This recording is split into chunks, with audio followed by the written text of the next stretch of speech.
Hi, this is Nick Theodosakis. We're about to dive into reproductive anatomy, which can definitely be one of the more conceptually challenging sections of the book. As with most organ systems, the reproductive anatomy you need to know for step 1 is limited to a handful of high-yield facts and relationships. With that in mind, let's get started. So first, let's review gonadal drainage. The venous drainage of the right and left ovary and testis are different. The left side drains to the left gonadal vein, to the left renal vein, and then to the inferior vena cava. Just remember that L stands for both left and long. The right side drains to the right gonadal vein, does not go to the right renal vein, and instead goes directly into the IVC. This may seem like a minor point, but because of this anatomy, almost all varicoceles, a term for pathologic enlargement of veins, occur on the left side, presumably because of the angle at which the left testicular vein enters the left renal vein, and the lack of anti-reflux valves at the testicular renal vein junction that leads to more back pressure into the pampiniform plexus veins. So now, let's start with the lymphatic drainage, and as you can see here in the book, it changes based on location. The gonads drain to the para-aortic lymph nodes in the retroperitoneum. The distal one-third of the vagina, vulva, and the scrotum drain to the superficial inguinal nodes. The proximal two-thirds of the vagina and the uterus drain to the obturator, external iliac, and hypogastric nodes. If you know the lymphatic drainage in this area, it helps direct your metastatic workup when you believe a patient has a gynecologic cancer. For example, if you have a 62-year-old with an adnexal mass presenting with ascites and you suspect ovarian cancer, what lymph nodes would you want to check for spread? That would be the para-aortic nodes, since that's where the ovaries drain. Let's move on to female reproductive anatomy. As you can see here, we have diagrams showing female reproductive anatomy from the side and also from the front. Before we talk about the major ligaments, let's find them on the diagram. The suspensory ligament of the ovaries connects the ovaries to the lateral pelvic wall.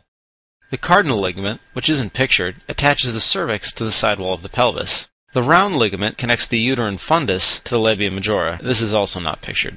The broad ligament attaches the uterus, fallopian tubes, and ovaries to the pelvic sidewall, and you can see it pictured right here. And finally, the ligament of the ovary, which attaches the ovary to the lateral uterus. The ligament of the ovary is right here. So we've talked about what connects what, but it's also important to know what structures are contained within the ligaments. If you are a surgeon doing a hysterectomy and you need to cut through the cardinal ligament to free up the cervix, it is very important to know that you need to ligate the uterine vessels within the ligament before you do any cutting. It's also important to know some relationships to other important nearby structures. As you can see, the suspensory ligaments contain the ovarian vessels. When these are ligated during an oophorectomy, the nearby ureter is at risk of also being cut. You can see the ureter pictured right here. The ureter is also at risk when the uterine vessels and the cardinal ligaments are ligated during a hysterectomy, as previously mentioned. Let's wrap up this first aid fact with some potentially Bord's-testable pearls. Think of the suspensory ligament as suspending the ovaries and holding up the ovarian vessels. The round ligament carries 0 structures, so it's round like the number 0. Don't confuse this with the round ligament within the falciform ligament of the liver. The broad ligament holds most of the reproductive organs to the sidewall of the pelvis. It is made up of the mesosalpinx of the fallopian tubes, the mesometrium of the uterus, and the mesovarium of the ovaries.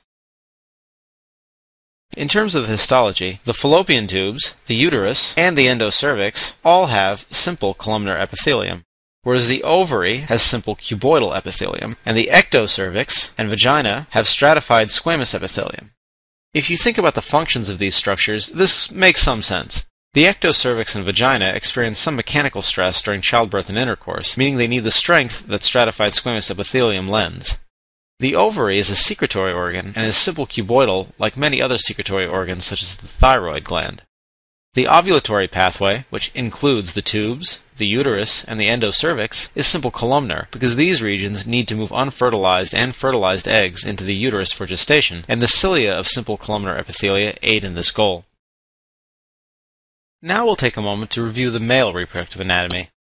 The male reproductive anatomy can be summarized by the mnemonic 7 up, which you can pretty much figure out by following the sperm from the seminiferous tubules to the epididymis, through the vas deferens, which continues through here to the ejaculatory duct, and then through the urethra and through the penis.